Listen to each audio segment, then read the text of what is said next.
So a couple of things before we start this video. Number one, I consider myself a music fan.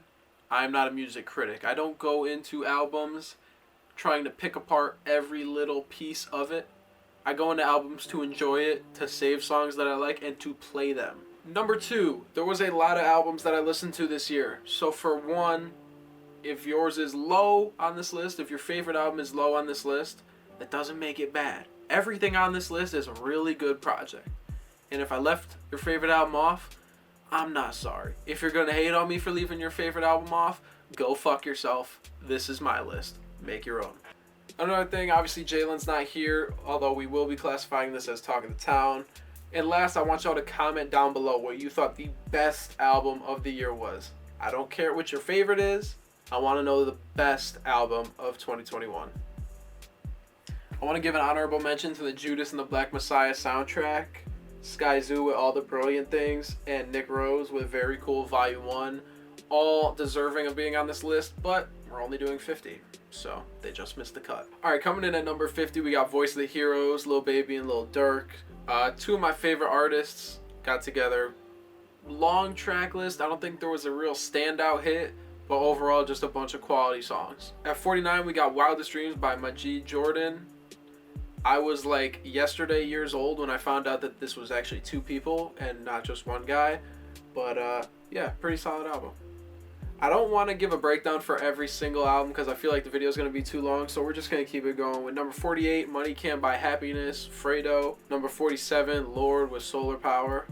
Number 46, James Blake with Friends That Break Your Heart. 45, Joyce Rice with Overgrown. And at 44, the moment everyone's been waiting for so far, Certified Lover Boy by Drake.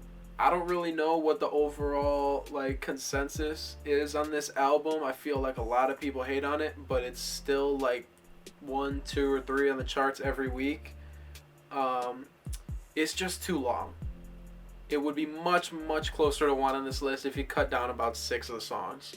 Girls Want Girls, trash, but there's way too many high spots on this album to not have it on the list. I wasn't really sure where to put this, but at 43 we got Giveon with When It's All Said and Done, Take Time.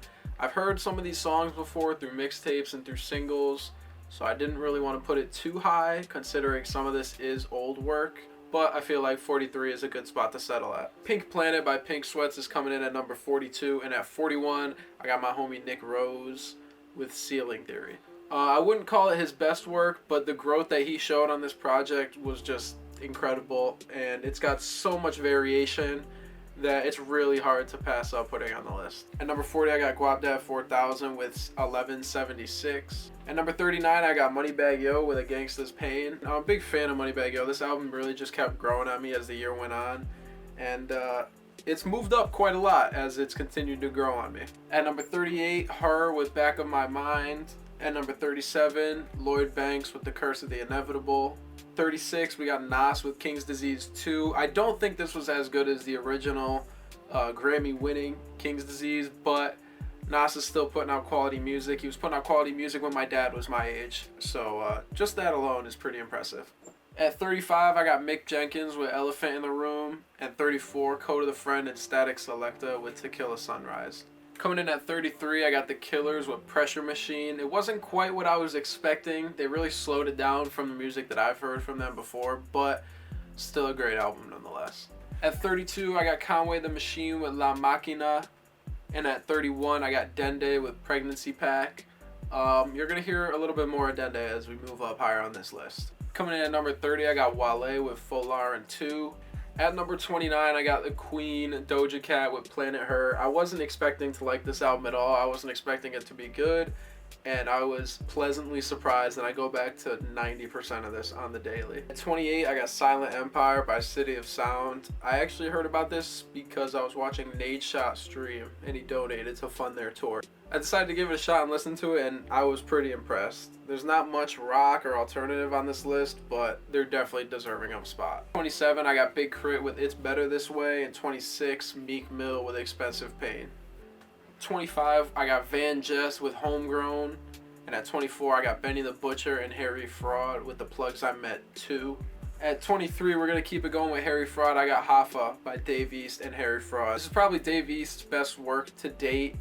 I'm glad he linked with a producer because I feel like that really helps a lot of artists when they just stick with one producer and they work on a full album together. A lot of artists could use one producer for a whole entire album and it would really take them to the next level, and I think that's what we saw with Dave East. At number 22, I'm going to put some pads on. I'm going to seek shelter because it is Donda by Kanye West. This album has a lot of incredible songs, a lot of incredible features, but when you get to 27 songs and an hour and 45 minutes of music, there's bound to be some stuff that is not needed on the album.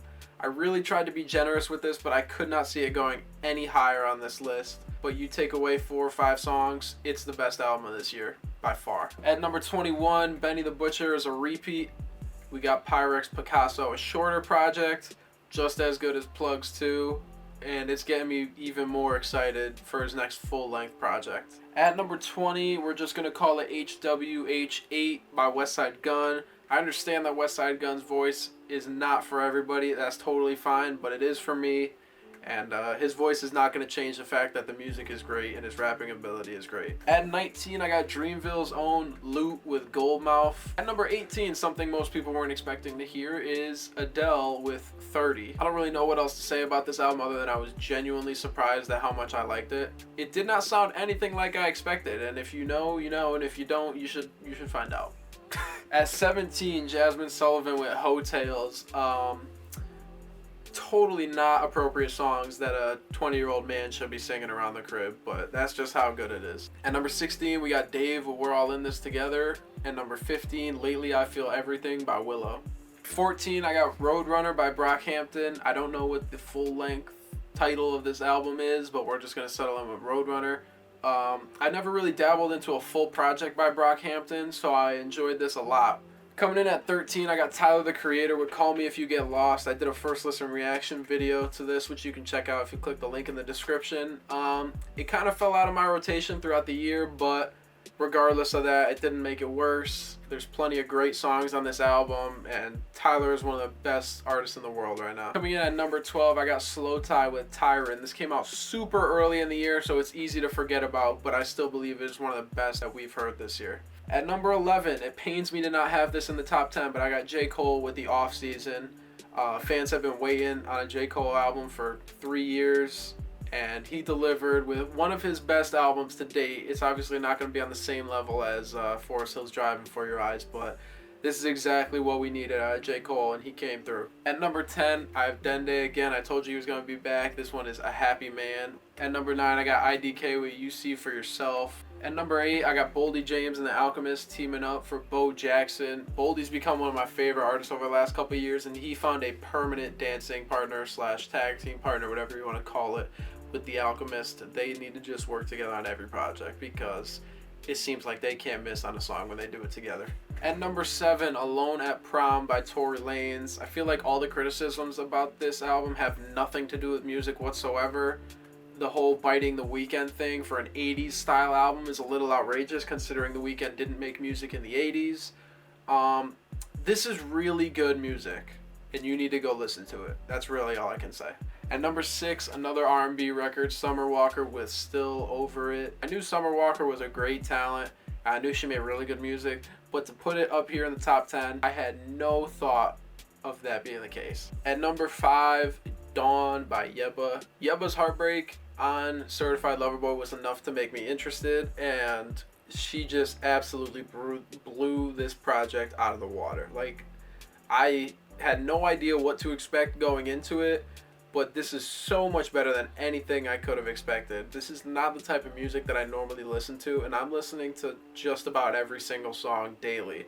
At number 4, I got Don Toliver with Life of a Don. Don Toliver's got incredible melodies, he's got incredible bars, production, top tier as always. He is really putting himself on that level with Travis Scott already, if not higher. At number 3, Vince Staples' self-titled project. He also is a person that found his tag team partner with Kenny Beats because this project was flawless. Mellow beats with the hard-hitting bars on every song, so smooth, just an incredible project. The one flaw being that it doesn't have enough music because I've listened to all these songs hundreds of times already this year. At number 2, I have Isaiah Rashad with The House is Burning. I think it helps that I have never listened to a full-length Isaiah Rashad project, so I just went into this blind and just got to enjoy it without comparing. But I had predicted when I heard one of the singles that this was going to be Album of the Year, and I was pretty damn close. And if you just consider rap music, it is the best album of the year. But coming in at number 1, An Evening with Silk Sonic, Bruno Mars, and Anderson .Paak. This is just classic R&B, good vibes. Anderson .Paak really showed out and proved that he is one of the best artists in the world. And I'm so glad that he's now getting pushed into the mainstream because of this album. Smoking Out the Window, Leave the Door Open. These are songs that are going to be played years from now, going to be all over the radio, and as they should. Thank you guys so much for tuning into this video. Leave a like, subscribe, check out the Talk of the Town playlist. Top link in the description. I'll see y'all in 2022.